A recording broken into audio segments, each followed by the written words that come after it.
इस साल का one of the most awaited IPO SBI mutual fund AMC का आईपीओ आ चुका है मार्केट में। बेसिक से लेकर एडवांस तक सारे पॉइंटर्स को कवर करेंगे। More than that, because I am from the same industry, कुछ ऐसे पॉइंटर्स को भी कवर करेंगे जो मेरे अलावा आपको कोई बता ही नहीं पाएगा, बिकॉज वो सेम इंडस्ट्री से शायद ना हो। तो काफी कुछ डिटेल में डिस्कस करने वाले हैं। आइए शुरू करते हैं, बेसिक से शुरू करते हैं। 1992 में कंपनी इनकॉर्पोरेट हुई थी। आज के दिन अगर हम कंपनी के बिजनेस की बात करें तो म्यूचुअल फंड के बिजनेस में 15.5% इंडिया का इनका मार्केट शेयर है। एसआईएफ जो अभी नए प्रोडक्ट की कैटेगरी आई है उसमें ये फर्स्ट थे, one of the first India में थे जिन्होंने अपना एसआईएफ लॉन्च करा था, जिसकी वजह से 60% से ऊपर का मार्केट शेयर ये लीड कर रहे हैं।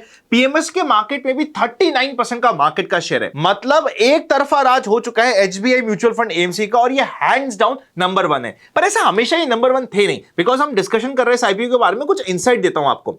हुआ ये करता था, जब मैंने इंडस्ट्री ज्वाइन करी थी ना पहली बार 2016 में, उस समय एसबीआई म्यूचुअल फंड कभी फर्स्ट नहीं आता था। ये हमेशा टॉप 5 में रहता था पर फर्स्ट नहीं आता था। पर वहां पे गेम चेंज हुआ। गेम चेंज क्या हुआ? इनकी टॉप मैनेजमेंट ने डिसाइड करा कि भैया हम as a mutual fund AMC mutual fund house कैसे ग्रो कर सकते हैं। हमारे पास क्या है पावर जो हमारे अलावा किसी के पास नहीं है। बाय द वे, ये वही पावर है जो 1992 में 1990s में हर्षद मेहता को भी रियलाइज हुई थी, वही एसबीआई म्यूचुअल फंड को भी रियलाइज हुआ। इनको रियलाइज हुआ कि भैया हमारे पास है बैंकों की ब्रांचें जो देश के कोने कोने में डिस्ट्रीब्यूटेड है। ऐसी जगह पे भी आपको एसबीआई बैंक की ब्रांच मिल जाएगी जहां पे कुछ होगा ही नहीं, मतलब सिर्फ एसबीआई होगी, सिंगल बैंक। तो यहां पे इन्होंने स्ट्रैटेजी क्या प्ले करी? इन्होंने अपने म्यूचुअल फंड को सबसे अच्छी तरीके से प्रमोट करना स्टार्ट करा अपनी ही बैंकों के थ्रू। और क्योंकि बैंकों के आरएम का ऑलरेडी रिलेशन हुआ करता था अपने क्लाइंट्स के साथ, एक नया फ्लो, एक ऐसी बाढ़ आई म्यूचुअल फंड इंडस्ट्री में और एसबीआई म्यूचुअल फंड के लिए स्पेसिफिकली, जो अभी से पहले कभी भी म्यूचुअल फंड में इन्वेस्टेड ही नहीं थे। तो मतलब वैसे देखा जाए तो इंडिया के मार्केट को ग्रो करने में स्पेसिफिकली म्यूचुअल फंड का, एसबीआई म्यूचुअल फंड का काफी इंपॉर्टेंट हाथ है, क्योंकि इन्होंने कुछ ऐसी चीज क्रैक करी अपनी ब्रांचेस के थ्रू जो इनके अलावा और कोई क्रैक कर ही नहीं सकता था। किसी के पास इतना बड़े ब्रांचेस का नेटवर्क था ही नहीं। तो ये थी बड़ी इनसाइट जो मेरे को लगा आपको जान के बड़ा इंटरेस्ट आएगा। अगर हम इंपॉर्टेंट डेट्स की बात करें तो next week 14th of July को आईपीओ ओपन हो जाएगा। 16th ऑफ जुलाई तक आईपीओ ओपन रहेगा। अलॉटमेंट डिसाइड हो जाएगा 17th को। 20th ऑफ जुलाई को शेयर्स क्रेडिट या फिर आपको अपना पैसा रिफंड मिल जाएगा। एंड 21st ऑफ जुलाई को यहां पे आपकी टेंटेटिव लिस्टिंग होने वाली है। क्यूआईबी के सेक्शन के रिलेटेड काफी कंफ्यूजन है, पर बिल्कुल क्लियर हो चुका है। 16th ऑफ जुलाई को ही क्यूआईबी का सेक्शन भी क्लोज होगा, तब तक ओपन रहेगा।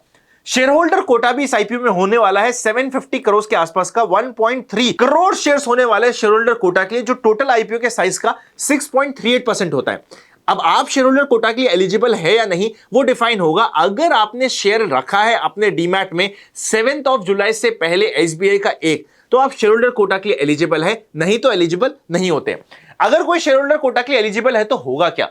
होता यह है कि वो एक साथ 2 एप्लीकेशन फाइल कर सकता है। पहले अपने शेयर होल्डर कोटा में, सेकंड नॉर्मल एप्लीकेशन। अब नॉर्मल एप्लीकेशन वो चाहे तो रिटेल में फाइल करे, स्मॉल एचएनआई करे, बिग एचएनआई करे, फर्क नहीं पड़ता। एक तो जो नॉर्मल एप्लीकेशन होती है वो फाइल हो जाएगी, प्लस एक शेयर होल्डर कोटा की एडिशनल एप्लीकेशन फाइल होगी।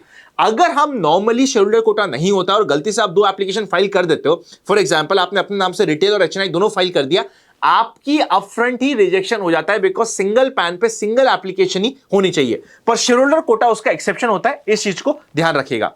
प्राइस बैंड रखा गया है 545 से लेके 574 रुपीस का। रिटेल में आपको चूज करना होता है कट ऑफ प्राइस, और एचएनआई कैटेगरी में 574 के प्राइस को आपको टाइप करना पड़ेगा।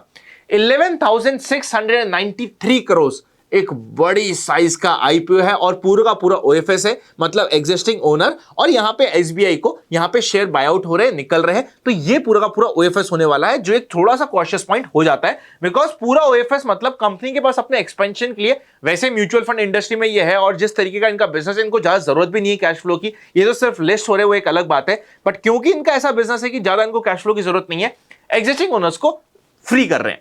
रिटेल के लिए आपको 26 शेयर्स का एक लॉट होगा 14,924 रुपीस का। मैक्सिमम 13 लॉट्स रिटेल शेयर के लिए हो जाएगा। एचएनआई स्मॉल में आप 14 लॉट्स के लिए अप्लाई कर सकते हो। एचएनआई बिग कैटेगरी में मिनिमम आपको 68 लॉट्स के लिए अप्लाई करना पड़ेगा। नेक्स्ट फाइनेंशियल्स पे नजर डालते हैं, काफी इंटरेस्टिंग है। एसेट्स तो छोड़ ही दीजिए, बहुत ज्यादा होंगे। हम इनकम से बात करते हैं। 2025 वर्सेस 2026 में 17% की ग्रोथ रेट, और प्रॉफिट आफ्टर टैक्स में 21% की ग्रोथ रेट है।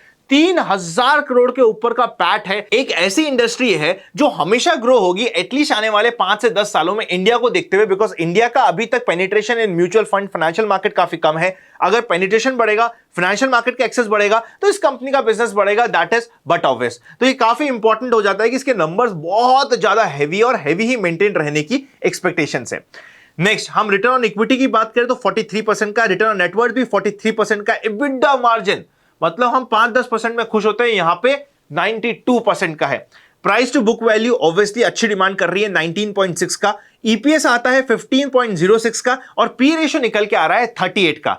ऐसा नहीं है कि सस्ता पी ला रही है, ना ही मैं बहुत ज्यादा महंगा बोलूंगा, बट ओके वैल्यूएशन पे आईपीओ आने की कोशिश हो रही है। बहुत ज्यादा गैप नहीं दिया बिकॉज आईपीओ का साइज बहुत बड़ा है और पीयर से भी हम कंपैरिजन करेंगे तो आपको आइडिया लग जाएगा। प्रमोटर की होल्डिंग 98% से रिड्यूस होकर 88% पे जाने वाली है। पीयर कंपैरिजन है उससे पहले अगर अभी तक आपके पास डीमैट अकाउंट नहीं है या फिर फ्री हमारे टेलीग्राम चैनल का पार्ट नहीं बने तो डिस्क्रिप्शन में आपको लिंक मिल जाएगा, आप जाके ओपन कर सकते हैं या पार्ट बन सकते हैं। और नए हो चैनल पे तो सब्सक्राइब करके बेल आइकन क्लिक कर दीजिएगा। सब्सक्राइब नहीं किया तो कुछ इंपॉर्टेंट वीडियो आपसे मिस होते रहेंगे। मैं देखता हूं कि आप वीडियो तो देखते हो पर 50% से ज्यादा ऐसे लोग हैं जिन्होंने सब्सक्राइब नहीं कर रखा, तो सब्सक्राइब भी करते जाइएगा। अब हम पीयर कंपैरिजन की बात करते हैं। सबसे इंटरेस्टिंग नाम या बड़ा नाम हमारे सामने पीयर्स में आता है, वो सबसे पहले आता है एचडीएफसी और आईसीआईसीआई। दोनों का ही पी रेशियो आईसीआईसीआई का है 49 का, एचडीएफसी का है 41 का। मतलब जिस वैल्यूएशन पे एसबीआई आईपीओ ला रहा है उससे थोड़ा सा ऊपर आप बोल सकते हो कि यार थोड़ा 10-15% का यहां पे स्कोप है। निप्पॉन का पी रेशियो 51 का चल रहा है, आदित्य बिरला का पी रेशियो 34 का है और यूटीआई का पी रेशियो 31 का है। देखो आदित्य बिरला और यूटीआई कंपेयर टू एसबीआई थोड़ा नीचे साइज में आते हैं, एचडीएफसी और आईसीआईसीआई एकदम 1 2 3 में आते हैं। तो एचडीएफसी आईसीआईसीआई से ज्यादा हमें इंपॉर्टेंस मिलेगी या ज्यादा पीयर टू पीयर कंपैरिजन होगा। ऐसे तो आदित्य बिरला और यूटीआई भी अच्छा कंपैरिजन है बट वो थोड़ा सा साइज में छोटे हो जाते हैं, तो अकॉर्डिंगली वहां पे वैल्यूएशन में गैप आ रहा है। ओवरऑल अगर हम एवरेज वैल्यूएशन लगा ले तो लगेगा कि यार ठीक ठाक वैल्यूएशन पे आ रहा है, ना सस्ता आ रहा है ना महंगा आ रहा है, ओके वैल्यूएशन पे आईपीओ आने की कोशिश हो रहा है। आपको क्या लग रहा है और क्या आपका एक्साइटमेंट है, प्लस आप चाहते हो कि क्या मैं एसबीआई म्यूचुअल फंड को रेगुलरली कवर करूं इस चैनल पे और एक आध वीडियो और लाके दूं जैसे हम आईपीओ के पास जाते हैं, तो मुझे कमेंट कर दीजिएगा। किस तरीके की एंकर बुक आती है वो काफी इंपॉर्टेंट होगा। आईपीओ का प्राइस है 574 का और अभी चल रहा है रफली 75 रुपीज के आसपास का यहां पे ग्रे मार्केट प्रीमियम, मतलब 13% के आसपास का ग्रे मार्केट प्रीमियम चल रहा है।